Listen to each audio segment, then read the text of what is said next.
This is Will Davis with the Monroe County Reporter. Here are some of the top stories in this week's newspaper. The Monroe County Sheriff's Office warning locals to be aware after several young adults were found dead, thought to have perished from drug overdose. First of all, on Friday, a 40-year-old man was found at his Highway 41 home dead with a needle and was thought to be heroin nearby.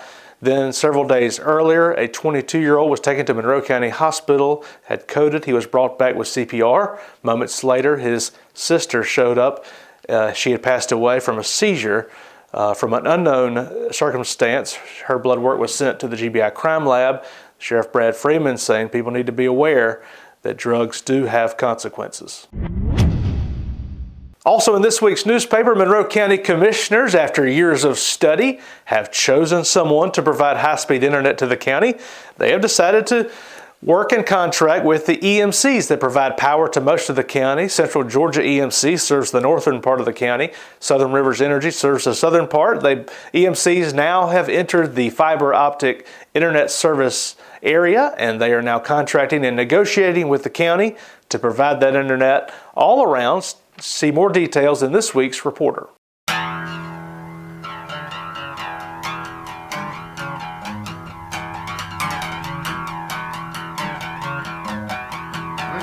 told you you're the best thing I ever saw.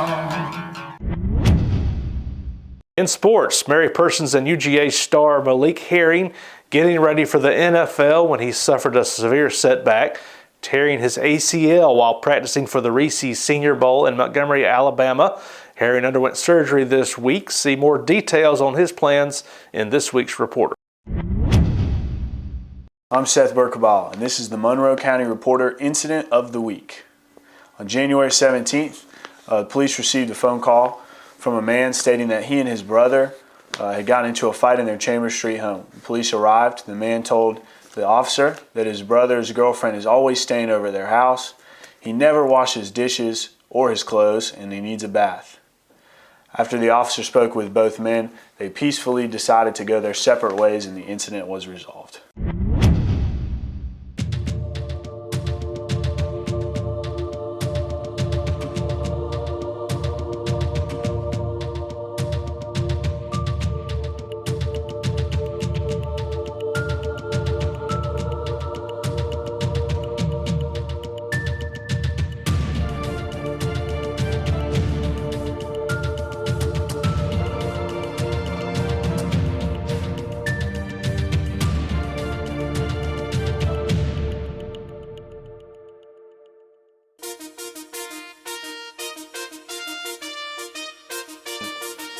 This is Will Davis with the Reporter. Time for our Newsmaker segment.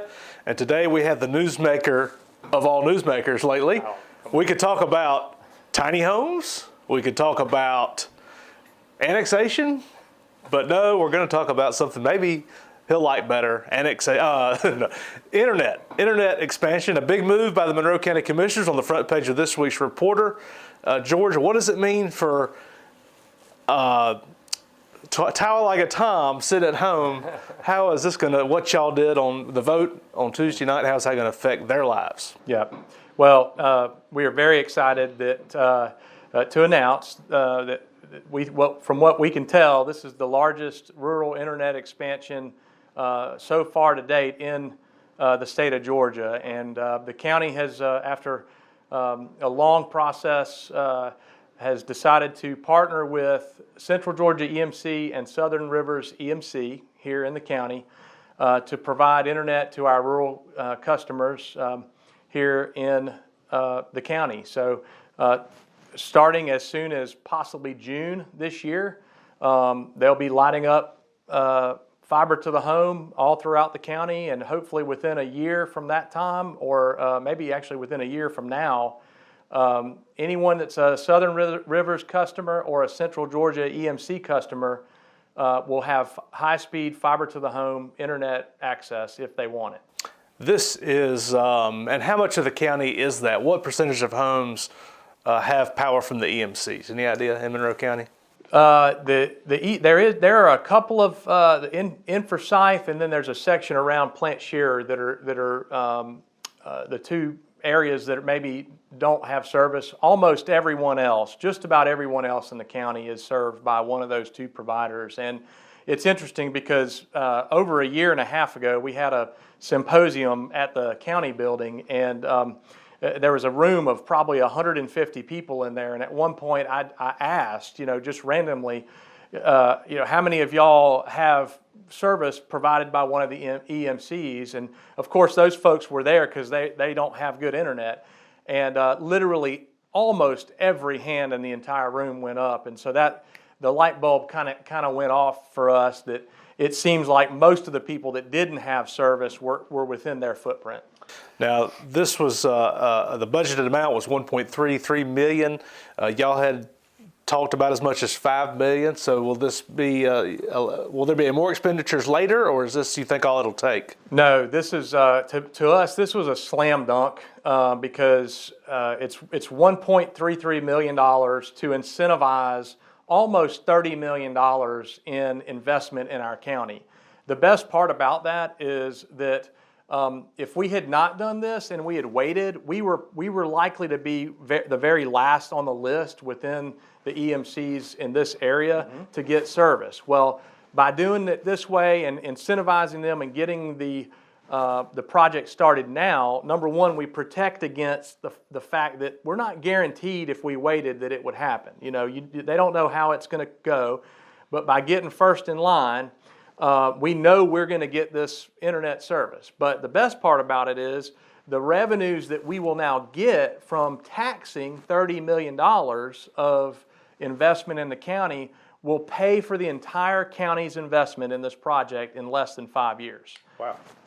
As recently as a couple months ago, this was not maybe on the radar. You mentioned last night that things have really changed since you started this process over a year ago. You came close. I think the county came close to contracting with another company, Reynolds Cable. So there's a lot of moving parts, a lot of changes. How do you feel about how it came out? I feel like it ended up being a great situation. And as y'all may or may not know, we as a county have been lobbying the state. We've been lobbying the federal government. I had a chance to be on the National Association of County Commissioners a board specifically set for expanding internet. And I think the last 3 years with us raising all the fuss that we have, 3 years ago nobody wanted to expand internet in Monroe County, and it seemed like we would never have a solution for our people.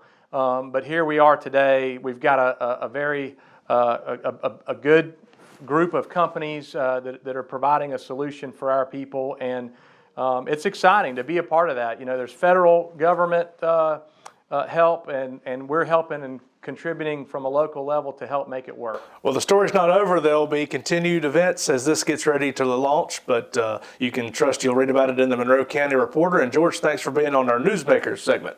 Thank you, Will. My pleasure. Monroe County holding its first tax sale in over 2 years. The county began advertising in this week's Reporter a raft of properties that will be for sale on the courthouse steps if the owners don't cough up their property taxes that are owed. Find out all the details in this week's Reporter. Monroe County Commissioners have fired the company that handled garbage pickup at the county's 13 recycling centers. F5 was paid $179,000 a year to handle the service, and County Manager Jim Hedges said the service hasn't been very good. They're breaking the contract and spending $200,000 to buy a new grapple truck, and they will handle it themselves. More details in this week's Reporter. All right, attention Monroe County ladies. Is your husband the most romantic man in Monroe County? Well, this is your chance to tell the county how true that is. Nominations for the most romantic man in Monroe County due February 5th. Tell us how he proposed to you or some date he took you on. Something to show the county how you have lassoed the most romantic man in Monroe County. Lots of prizes will be available to the winner, and he'll be announced in the edition before Valentine's Day. On this week's Bowling Broke page in the Monroe County Reporter, a Monroe County fisherman has gone viral with his outstanding fishing photos. Josh Moody is a local lawman, but he's also an angler on the side, likes to go to Florida and fish. Vicki Smith, our Bowling Broke correspondent, has all the details in this week's Reporter. All right, this is Will Davis here with Don Daniel. And Don, what has piqued your interest from over there on the outside looking in? The Forsyth City Council. You know, it's a wash in something. But have you figured it out yet? He's talking about a certain mania that's infected our council members, a certain disease of the mind. I wonder if the health department can give them a shot for their mania. Yeah, it could be. But what you're specifically talking about, and our newsmaker this week was Commissioner George Emami. He's got a tiny home project. He wanted to put 2 tiny homes on a little lot. Well, and what did the city say about that? Hell no. It's a family. And that's going to be my column this week. Is the title of my column is going to be Payback as Hell. Yeah. And the reason it's going to be payback is because George was very much against the city. So much. You've been observing Forsyth and Monroe County politics a long time, and you've probably seen a lot of pettiness and payback, so this probably is not. This has got, excuse me just one moment, please. Excuse me. Sorry, folks, we've got a phone call. Good afternoon. This is the Blunt Scam Reporting Agency. What is your scam, please? Oh, it's not a scam. Okay. Well, we're tracing your phone call. So again, this is the Blunt Scam Investigation Unit. You will be hearing from us. Sorry, folks. This is a live show, so we just have these interruptions sometimes that happen. But we could re-record it, Don. But I think this is going to be a pretty good show. I think it's going to be a doggone good show. You got George and you got me. on the outside looking in on the porch. Read it on page 4 and 5 of every edition of the Reporter. And we thank you for reading the paper. And have a good week, everybody. Say bye, Will.